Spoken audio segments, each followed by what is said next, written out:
I'm Amy. A few years ago, I left the company I worked for and started working from home. There's a reason why I chose to be a remote worker. That reason is to take care of my father-in-law. A few years after I got married, my father-in-law became ill and needed care. I thought the timing was right, so I started working from home and lived with my in-laws and cared for my father-in-law while working. However, my mother-in-law doesn't think well of me working from home. She has never understood computers or my job and seems to think that income earned from a computer is tainted. Even though Sam also uses a computer for his job, I asked, Sam does a job that requires physical strength. Men are supposed to do that kind of work. It's different from someone like you who just plays with machines. My husband's job is indeed in construction, but he also uses a computer for it. Nowadays, there aren't many who draft by hand. I have told her this many times, but she doesn't trust what I say. Sam, can you please talk to her? I really do work from home, I pleaded.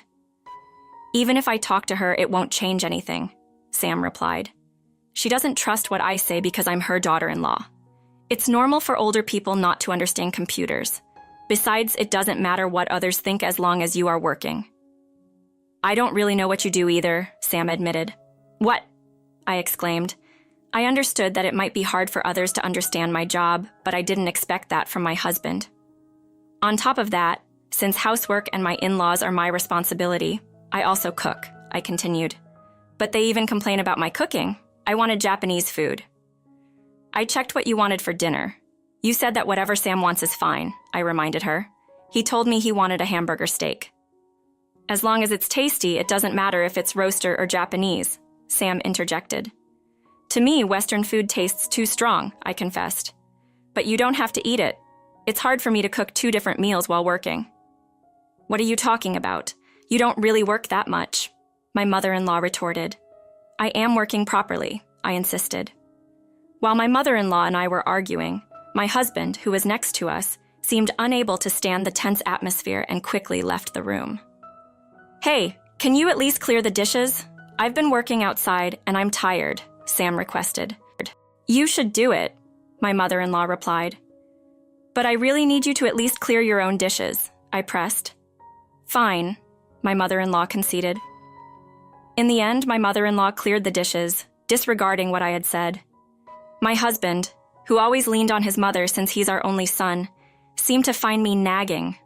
Although I tried my best to improve the situation, every time my mother-in-law interfered, I found myself silenced.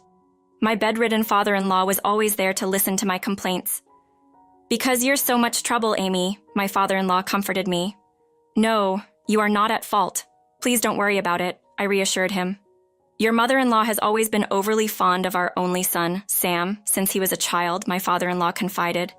I tried to raise him strictly, but in the end, she pampered him too much.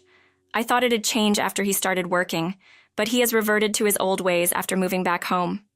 With a sigh, he continued, I was fed up with the daily routine of caregiving at work, but talking to my father-in-law always made me feel better. Then one day, my beloved father-in-law passed away. Rather than feeling relieved from my duties, I was overwhelmed with grief and couldn't stop crying at the funeral. Why are you crying so much? My mother-in-law asked. Because I was the one who was always by his side, I sobbed. The way you put it, it's like I dumped all the care on you, my mother-in-law retorted. I wanted to tell her the truth, but as she angrily walked away to complain to relatives, the atmosphere turned against me. You shouldn't blame her too much. She's grieving too, my husband consoled me. I'm not blaming her at all, I replied. Didn't you say that you were the only one who took care of him and she had no right to grieve? My husband reminded me. I never said that, I defended myself. Look, her troubles are coming, but you should be more compassionate, my husband advised. Thank you. I'm old and can't do much, my father-in-law added. My mother-in-law, feigning tears, acted as if she was apologizing to me.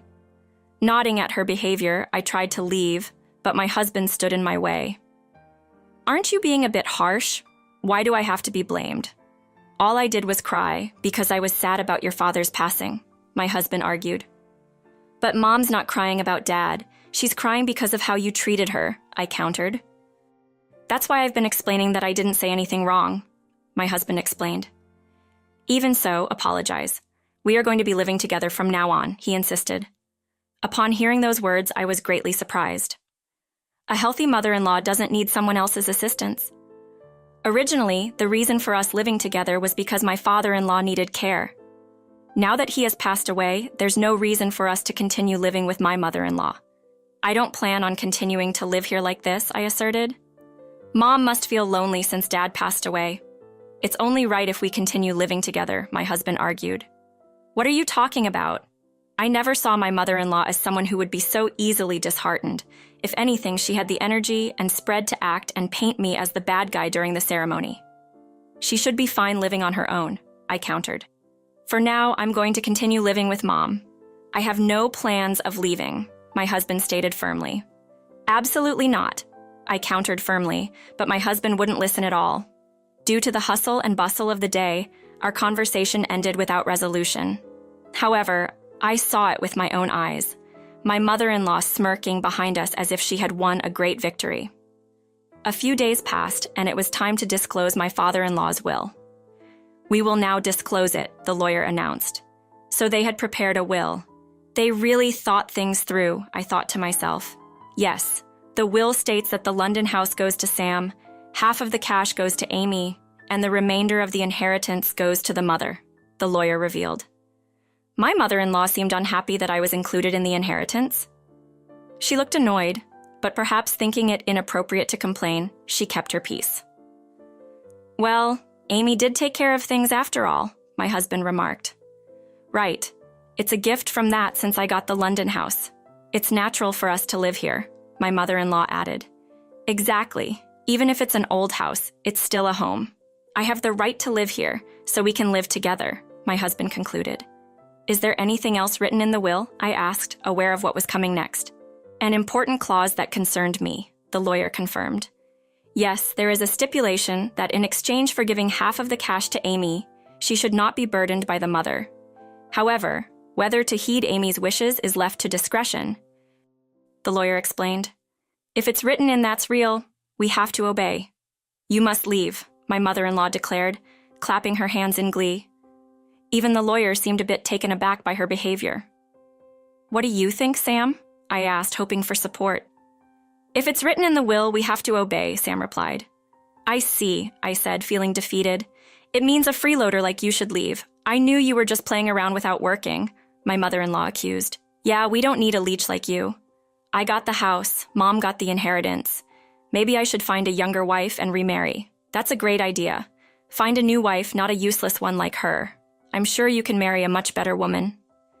My in-laws seemed quite satisfied with their victory, yet there was a reality they hadn't recognized. More than being unaware, they probably just didn't know. Before that truth came out, I tried to be as subdued as possible. All right, as you've said, I'll get a divorce. Please sign here. I took out the divorce papers I had prepared in advance and handed them to my husband. Perfect timing since we have the lawyer here anyway. We don't need to split assets, right? I mean, I have to leave the house. Of course, you might feel sad, but remember, I've had to deal with a good-for-nothing this entire time. It's 6 of one, half a dozen of the other. That's okay with you too, right, Mom? Fine. I'm sorry for everything. I wish you happiness, Amy. My husband, not questioning why I had divorce papers ready, eagerly signed them. Holding back fake tears, I took the papers and said, Actually, I feel bad keeping this a secret. I had prepared to move out immediately. I shouldn't be a burden anymore. I then pulled out my packed luggage and bolted. Thank you for everything. I'll submit the divorce papers on my way home. Please take care of yourselves. Leaving behind a delighted mother-in-law and husband, I left their home. On the way, I submitted the divorce papers at the town hall. Thank you, father-in-law. I did it. I exclaimed with joy as I arrived at my own house. This was actually a new place I had rented myself. I had foreseen this scenario and prepared this place. The reason for my readiness goes back to when I was caring for him. Amy, after I'm gone, you should leave the house, he said. I was shocked, never expecting him to say that. Oh, I'm sorry. I'm not saying that because I don't like you. Child, but I can't imagine that the son and daughter-in-law will continue to take care of you in the future. They will probably continue to belittle and bully my wife. I can't even listen to him complain like this when I'm gone. Oh, you know that, don't you? I don't have parents, so I have nowhere to go. I know. That's why I want you to rent a place before I pass away. Use this money for all the rent. He showed me a bank book with my name as the account holder. I can't accept this. Even diligent. I might not have much left to give later, so let me give you this. Thank you. But I wonder if he will let me go. I'll handle the divorce. I know those too well. I'll write a will to mislead them. Mislead them? Yes. It's a gamble. But will you cooperate? Understood. I'll help you. There was such a story behind the will. My husband didn't realize the truth, and together with his mother, he pushed me out. I had promised my father-in-law that if my husband didn't stand by me, I'd specify that you shouldn't be burdened, meaning Amy, who's single-handedly supporting the household, shouldn't have added burdens. You knew. Their spending habits are bad. Justice's salary isn't enough. Telling me this, he left. In truth, I was earning about $2,000 through my work from home, and I was the one covering living expenses. My mother-in-law, reminiscent of the days when her husband was earning well, continuously spent on luxuries. I was the one ensuring their lavish lifestyle. If he divorced me, such a life wouldn't be sustainable. I also mentioned that they should listen to you. Why is that? If it's written this way, they'll interpret it to their advantage. They probably think they can kick Amy out. Amy, you're still young. There's a bright future ahead of you, so please find happiness. Dead. Thank you. After that, the will was disclosed. With a slight hope, I wished that my husband would say we should leave together, but it wasn't like that at all. That's when I decided, I can leave. Let's part ways. I am truly grateful to my father-in-law. If things continued as they were, I would have been trapped in that house forever. After some time, I received a message from my husband. Amy, it's been a while. Where are you now? Why aren't we strangers now? If I left anything behind, please throw it away. I haven't taken everything I need. No, actually, I was thinking, maybe we could get back together. Did the electricity get cut off by any chance? How did you know that? I suspected it might happen, but I never thought it would actually come true. Life's been tough since you left. I can't even go out for drinks or play pachinko. Of course it is. Do you know how much I was earning? I didn't realize. You didn't want to understand. How much do you think you make monthly? About $2,000. Not only am I free from caregiving, but I also don't have to look after 2 grown-up children anymore. Thanks to that, I can earn even more. Thanks that much? My mother-in-law saw it as a game, but I was working as a designer from home and had an income of $400,000 even after saving my job. So it is no surprise that my income has increased now that I'm able to work even more. To put it another way, if you want to maintain the same lifestyle, you will need an extra $2,000 a month. Suddenly, I remembered something. By the way, didn't your mother receive some cash? We spent all of it. I was left speechless when I heard that. The inheritance received, even though I got half of it in cash, was probably in the high 7 figures, and they spent it all in just over 2 months. But I don't care anymore. You will get a new young wife, right? I hope you're happy. I can even find a girlfriend with this lifestyle. That's your own fart. I'm going to change my phone number soon, so I won't be able to contact you anymore. Maybe you should consider selling the house. Goodbye. Saying that, I ended the call. Later, when I happened to pass by my in-laws' house, the land where their house stood had been turned into a coin-operated parking lot. Upon inquiring with a local, I learned that right after the call, the house was put up for sale. It didn't sell, so it was demolished and eventually became the current parking lot. They probably had to sell the house due to financial difficulties. Feeling relieved that I won't have to see them again, but also a bit sad about the loss of the house, filled with memories with my father-in-law, I left the place. I believe, as my father-in-law said, that my future will be bright.